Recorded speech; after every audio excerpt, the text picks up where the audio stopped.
पवारांचे पीए तुकाराम दुवाळी यांचं अल्पशा आजाराने निधन. कर्जत जामखेडमध्ये होणाऱ्या 66व्या महाराष्ट्र केसरी स्पर्धेच्या आयोजनावरून वाद. महाराष्ट्र राज्य कुस्तीगीर संघाचा रोहित पवारांवर गुन्हा दाखल करण्याचा इशारा. शेतकऱ्यांना मोबदला न दिल्यानं औष्णिक विद्युत निर्मिती केंद्राचं बँक खातं जप्त करण्याचे आदेश. बीडच्या अंबाजोगाई दिवाणी न्यायालयानं दिले महत्त्वपूर्ण आदेश. शेतकऱ्यांच्या संपूर्ण कर्जमुक्तीसाठी शेतकरी संघटनेचा एल्गार. 19 मार्चला पुण्यामधल्या आयुक्त कार्यालयाला घेराव घालण्याचा रघुनाथदादा पाटलांचा इशारा. सांगलीमध्ये महात्मा फुले जन आरोग्य योजनेमधील कर्मचाऱ्यांचं धरणं आंदोलन. आंदोलनाला आमदार रोहित पाटलांनी भेट देत दिला पाठिंबा. हिंगोलीमध्ये आरोग्यमित्र कर्मचारी संघटनेचं विविध मागण्यांसाठी आंदोलन. आरोग्यमित्रांना दरमहा 26,000 रुपये वेतन देण्याची मागणी. धुळ्यामध्ये आरोग्यमित्र मेमुदत संपावर. किमान वेतन कायद्याप्रमाणे पगार देण्याची आरोग्यमित्रांची मागणी. अमरावती जिल्हा रुग्णालयामधील 2 परिचारकांचं निलंबन. निलंबनाच्या कारवाईनं परिचारिका आक्रमक. कारवाई मागे न घेतल्यास कामबंद आंदोलनाचा इशारा.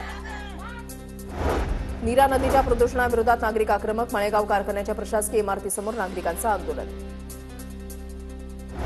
लातूर शहरामध्ये भाजीपाला विक्रेत्यांना जागा उपलब्ध करून देण्याची मागणी. मनपा आयुक्तांच्या चेहऱ्याचा मुखवटा घालून फळं आणि भाजी विकत भाजी विक्रेत्यांचं आंदोलन. परभणीच्या राणीसावर गावातील नवीन रोडवरील गतिरोधक काढण्याची मागणी. गतिरोधक काढण्यासाठी रस्त्यावर झोपून सामाजिक कार्यकर्त्यांचं आंदोलन. यवतमाळमध्ये कापसावर पाणी मारतानाचा व्हिडिओ काढल्यानं एकाला बेदम मारहाण. शेतकरी संतापले. पोलीस स्टेशनमध्ये गुन्हा दाखल. नंदुरबारमध्ये कामगार मिळत नसल्यानं रोजगार हमीची कामं रखडली. जवळपास 6,000 सिंचन विहिरींची कामं अद्यापही प्रतीक्षेत. नंदुरबारमध्ये फेब्रुवारीतच पाणी टंचाईची समस्या. पाणी टंचाई दूर करण्यासाठी जिल्हा प्रशासनानं वेळेत उपाययोजना करणं गरजेचं. नागपुरात शिवकालीन वाघनखं आणि शस्त्रांचं प्रदर्शन पाहण्यासाठी नागरिकांची गर्दी. लंडनवरून आणलेली वाघनखं पाहण्यासाठी नागरिकांची गर्दी. जळगावमध्ये शिवजयंती निमित्तानं प्रशासनाकडून जय शिवराय जय भारत पदयात्रेचं आयोजन. पदयात्रेमध्ये आदिवासी बांधवांसोबत जिल्हाधिकारी सहभागी.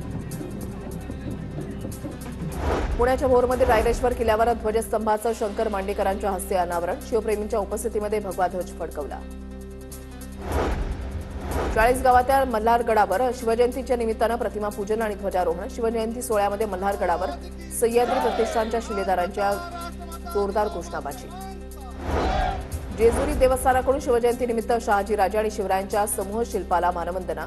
जेजुरी देवस्थानाकडून शिवजयंतीनिमित्त देवाच्या गाभाऱ्यामध्ये आकर्षक फुलांची सजावट.